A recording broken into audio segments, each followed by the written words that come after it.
Baik, bismillahirrahmanirrahim. Assalamualaikum warahmatullahi wabarakatuh. Sampurasun. Yang saya hormati, ini di Indonesia itu ada raja, yaitu berasal dari Garut, namanya Raja Jajuli.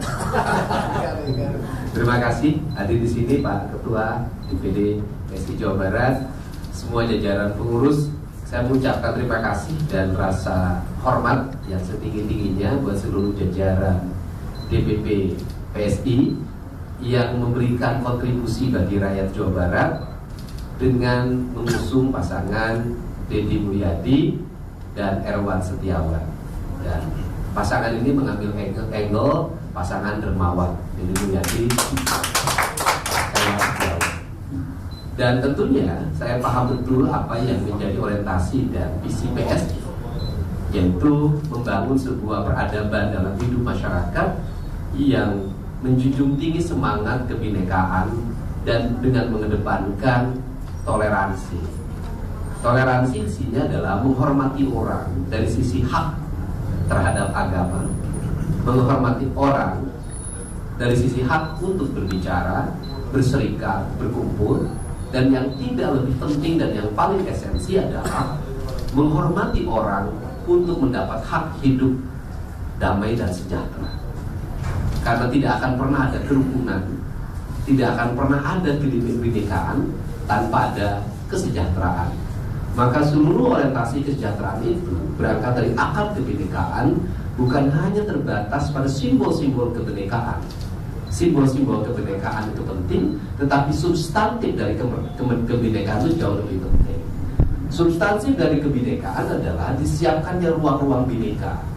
Ruang bineka itu disebutnya keanekaragaman. Dalam ilmu biologi itu ada keanekaragaman hayati dan keanekaragaman nabati. Keanekaragaman hewani yang disebutnya ekosistem kehidupan. Maka orientasi visi saya ke depan adalah mengembalikan kembali agar ekosistem kehidupan itu bisa hidup. Bagaimana ekosistem air itu hidup? Bagaimana ekosistem gunung itu hidup? Bagaimana ekosistem sawah itu hidup? Bagaimana ekosistem laut itu hidup?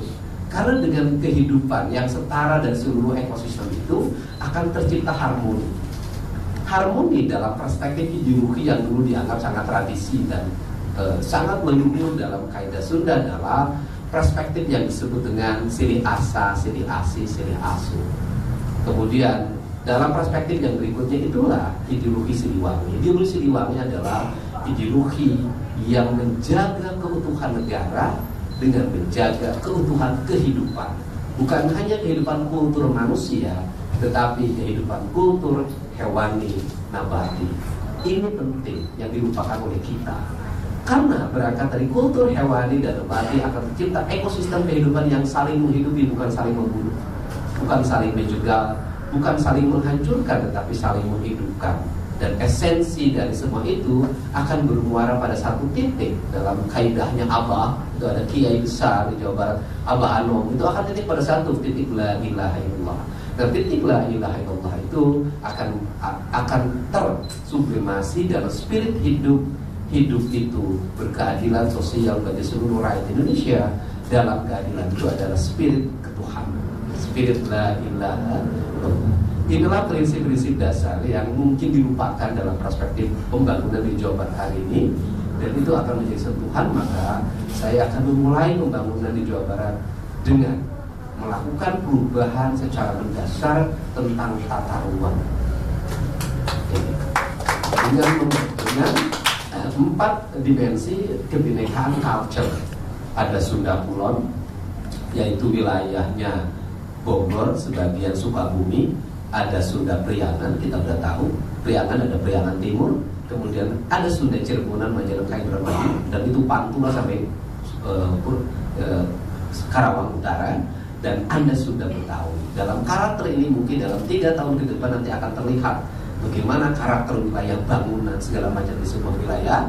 Ada Kulon begini cirinya, Priangan begini cirinya, kemudian Cirebon begini cirinya, kemudian nanti Betawi begini cirinya. Dengan saya tidak akan menjadi gubernurnya kota, saya akan menjadi gubernur Jawa Barat. Dan nanti kantor gubernur tidak akan hanya di Gedung Sate. Saya tidak akan ngantor di Gedung Sate dalam setiap hari. Tapi nanti ada kantor gubernur di wilayah Cirebon, sudah ada kantor ex-Kepresidenan zaman dulu. Ada kantor gubernur di wilayah Purwakarta, itu ada ex-Kepresidenan zaman dulu. Ada kantor gubernur di wilayah Bogor, itu ada ex-Kepresidenan zaman dulu. Dan ada kantor gubernur di wilayah Priangan Timur, yaitu ex-Garut. Dan disitulah lahirlah pemimpin yang hadir di tengah-tengah masyarakat, tidak berada pada titik pusat pemerintahan, tetapi berada pada titik pusat kebutuhan publik. Publik butuh, di situ ada pemimpinnya. Karena tugas pemimpin hadir pada sebuah kebutuhan.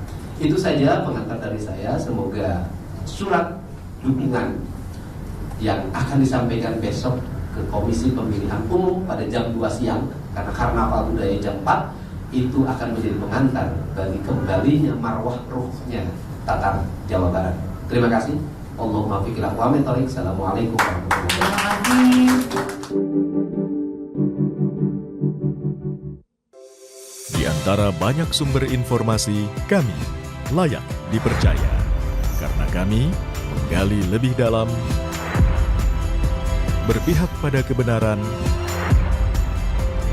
berpegang pada data dan fakta, agar layak Anda jadikan referensi.